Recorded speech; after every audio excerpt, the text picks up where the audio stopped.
Multimeter. અને કેવું multimeter? બે પ્રકારના છે, ડિજિટલ મલ્ટીમીટર અને એનાલોગ. આ ડિજિટલ શું કામ કીધું? ડિજિટલ વસ્તુ આવે ને એટલે સમજવાનું ડિજિટ આવતું. શું આવતું હોય? ડિજિટ. આમાં જો આને ડિજિટ કહેવાય. આ દેખાય? આને શું કહેવાય? ડિજિટ કહેવાય. એટલે આને ડિજિટલ સમજાણું. હવે આપણે માપવા છે વોલ્ટેજ. મેં આમાં કીધા કે આમાં 230 થી 271 આવતા હોય. કેટલા આવે છે મલ્ટીમીટર થી આપણે ચેક કરવાનું. તો પહેલી વસ્તુ હું ચેક કરવાની આ કરવા માટે કે વાયર ક્યાંય ક્રેક છે નહીં ને, છેલ્લે સુધી જોઈ લે. પછી મોસ્ટ આ બે વસ્તુ આપણે અહીં અટતા હોય, આ ક્યાંય ક્રેક નથી, સાવચેતી. શેમાં આવે? સાવચેતી. અહીંયા જો આ હું લખ્યું, આ વી લખ્યું. આપણે હું માપવું છે? વોલ્ટેજ માપવા છે, બરાબર છે.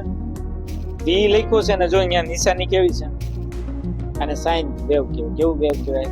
Sine wave. કેવું છે? નદી હોય ને એમાં તમે પાણો મારો તો શું થાય? શું થાય? સાઇન નહીં. તમે નદી હોય શાંત, મોટો બધી ગળદો મારી દો તો શું થાય? દોડ સકડું તો બીજું શું થાય? આમ અમને વમળ. ઓલા તમને ખબર હોય તો ઓલું જીમમાં જાય તો ઓલું નાળા આમ કરતા હે ને, તરંગ. તો આ તરંગ જેવું સીન છે. દેખાય ભાઈ? આ વેવ્સ છે. એટલે આને કહેવાય, આ જે સાઇન છે એને શું કહેવાય? સાઇન વેવ કહેવાય. સાઇન નિશાની ને શું કહેવાય? Sine wave.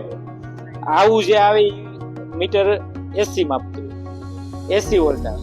એસી એટલે અલ્ટરનેટિંગ કરંટ. વોલ્ટેજ માપવા હોય તો અહીંયા બે માપ છે. આ જે ભાગ છે એ હું માપે? વોલ્ટેજ માપે. બે અહીં માપ છે. એક કેટલું છે? અરે આ કેટલું છે?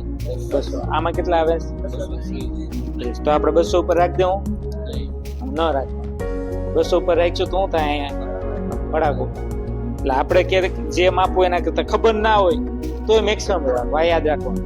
તમને એમ કે ડીમ લાઈટ આવે છે તો આ રાખ દો, એમ નહીં. વોલ્ટેજ માપવાની વાત આવે એટલે કેટલા રાખી દો? 750 જોયા વગર. બરાબર? 750 રાખી દીધા. સ્વિચ બંધ રાખવાની છે, દરેકે માપવાની છે.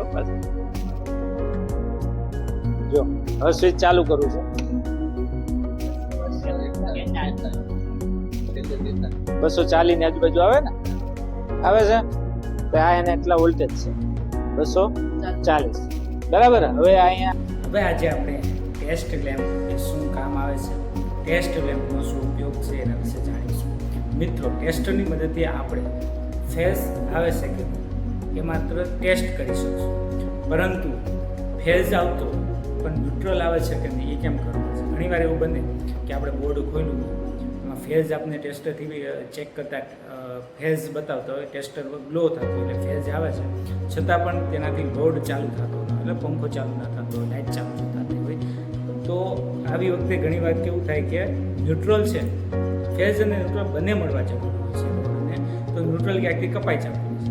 તો આપણે જે લોડ છે ત્યાં સુધી ન્યુટ્રલ આવે છે કે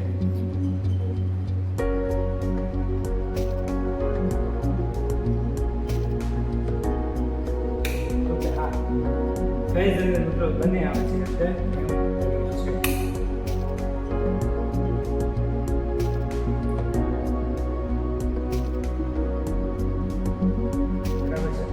હવે આપણે આનો ફેઝ આપ્યો પ્લગનો, બીજા પ્લગનો ફેઝ આપીએ તો થાય કે ન થાય આપણે જો ફેઝ આપવાથી લોડ ચાલુ થતો, ફેઝ ન્યુટ્રલ આપવાથી થશે. બરાબર છે? બે ન્યુટ્રલ જો આપીએ તો પણ લેમ્પ થશે. આનો મતલબ એ થયો કે બે ન્યુટ્રલ વચ્ચે પણ નથી થતો લેમ્પ, બે ફેઝ વચ્ચે પણ ન થાય, લોડ હંમેશા ફેઝ અને ન્યુટ્રલ વચ્ચે થશે. બરાબર? તમે શૂઝ પહેરેલા હશે અને બીજી કોઈ વસ્તુ મેટલ તમારે ન હોય, કોઈ મેટલ તો તમને શોર્ટ ના લાગે. કોઈ પણ એક ફેઝ અથવા ન્યુટ્રલને ટચ કરવાથી આપણે પ્રેક્ટિકલ જોઈએ તો આ આપણે ફેઝ આપી, સ્વિચ ઓન છે, ફેઝ આપી તો શું આને અડકવાથી મને શોર્ટ લાગશે? જો શું કામ નહીં લાગે? કેમ કે મેં શૂઝ પહેરેલા છે, સ્વિચ પણ ચાલુ છે, છતાં પણ ફેઝ આપવાથી અને બીજા છેડા ઉપર મારી આને ટચ કરવાથી મને શોર્ટ લાગતો નથી. જો પરંતુ શૂઝ કાઢીને અને જમીન ઉપર ઊભી અને એને અટકીશ તો મને શોર્ટ લાગશે, કેમ કે એને ગ્રાઉન્ડ અર્થિંગ મળી જશે.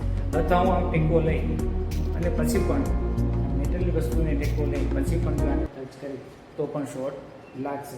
તો આ રીતે આપણે